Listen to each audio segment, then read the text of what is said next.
Grace Winslow from Bryan Junior High School, and this is News 6. The sun offers us a free source of energy.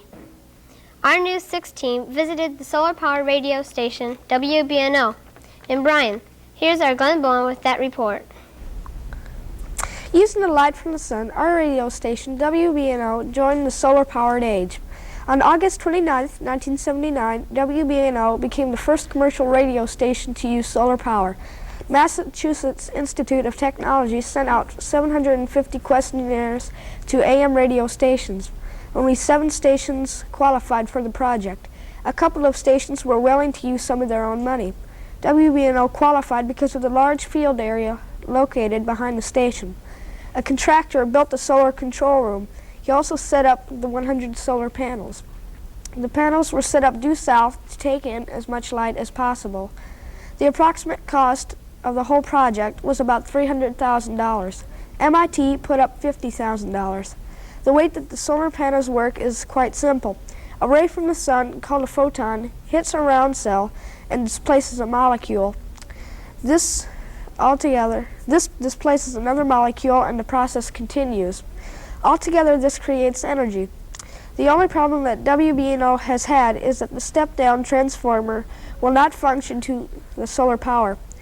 They are working hard to fix this so WBNO will be able to operate totally on solar power.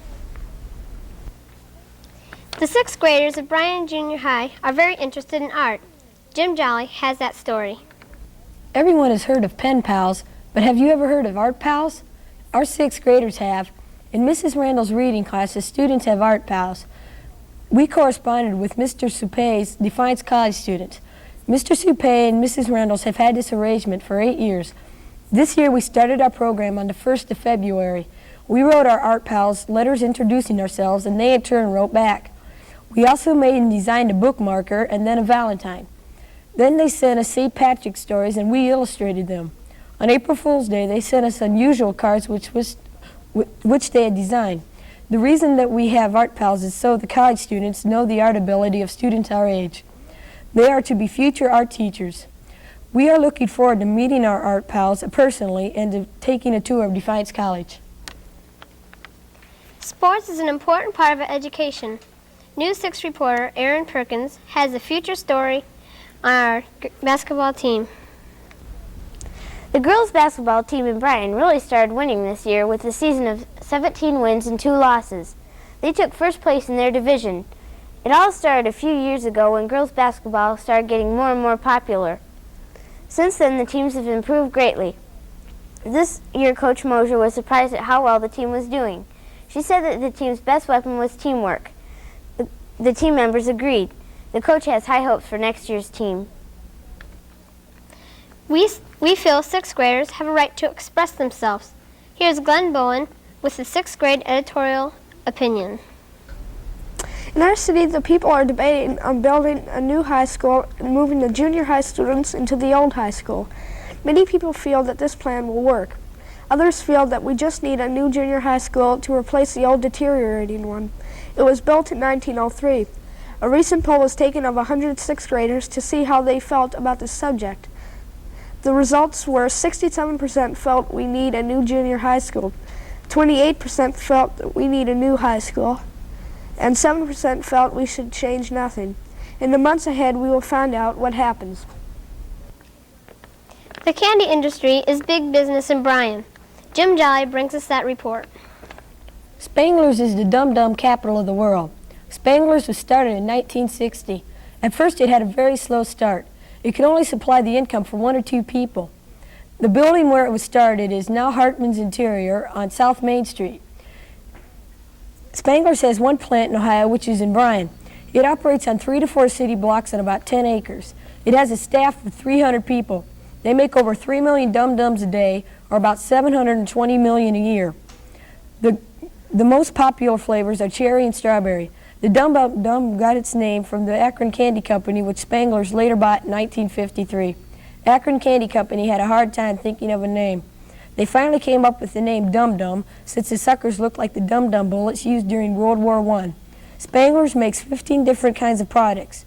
They package them in so many different ways that they end up with 175 different items. One of the products is chocolate. Chocolate is only made during the fall, however. When they do make it, they produce about 20,000 pounds per day.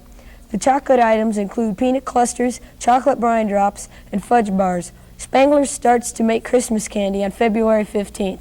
The candy cane is the most popular seasonal candy. The Dum Dum is second. It is a Halloween treat.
This has been Lisa Winsler from Bryan Junior High School.